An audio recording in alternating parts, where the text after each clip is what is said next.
Spoločnosť OpenAI predstavila službu Operator. Jedná sa o AI agenta, ktorý vám na internete dokáže ušetriť hromadu času. Model O3 od OpenAI menej halucinuje a využíva tzv. Reasoning. Viac premýšľa a vie sa opraviť. Tejto službe zadáte napríklad: sme štvorčlenná rodina, radi cestujeme, v júli by sme chceli navštíviť Taliansko, chceme ísť autom a chceme bývať v kempe, prípadne v hoteli. Toto je asi trasa, kam chceme ísť, máme takýto rozpočet a chceme vidieť aj najkrajšie pláže. Táto služba presurfuje internet a ponúkne vám možnosti podľa vašich požiadaviek. Ak nevie, tak sa spýta a koriguje vyhľadávanie. Je to ako keby ste toto zadali nejakej agentúre, ktorá vám na základe vašich preferencií pripraví kompletný plán dovolenky.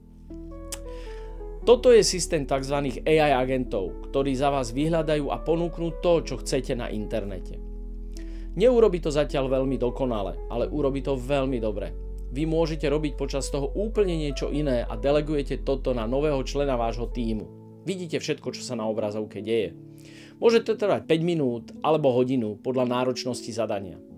Dôležité je aj to, ako sú vytvorené stránky inzerentov na webe, s ktorými operátor bude vedieť komunikovať. Niektoré platformy, ako napríklad Airbnb, sú už kompatibilné a umelá inteligencia už rozpozná štruktúru stránky. Pôsobivé, že? Ale ak nastane problém a treba ho okamžite riešiť, spojenie so živým človekom je momentálne asi nenahraditeľné. Ten pohotovo reaguje a kreatívne rieši rôzne situácie a hľadá možné kombinácie riešenia problému. Je tu dôležitý faktor, a to je sociálnosť.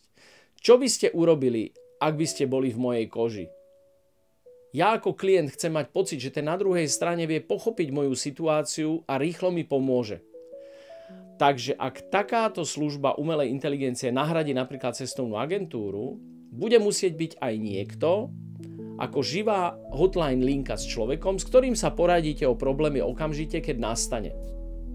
Minimálne to zmení štruktúra zamestnancov a ich náplne práce, napríklad v cestovných agentúrach. To znamená, ak toto bude cestovná agentúra ponúkať, tak popri takejto službe ponúkne vlastne aj VIP hotline linku.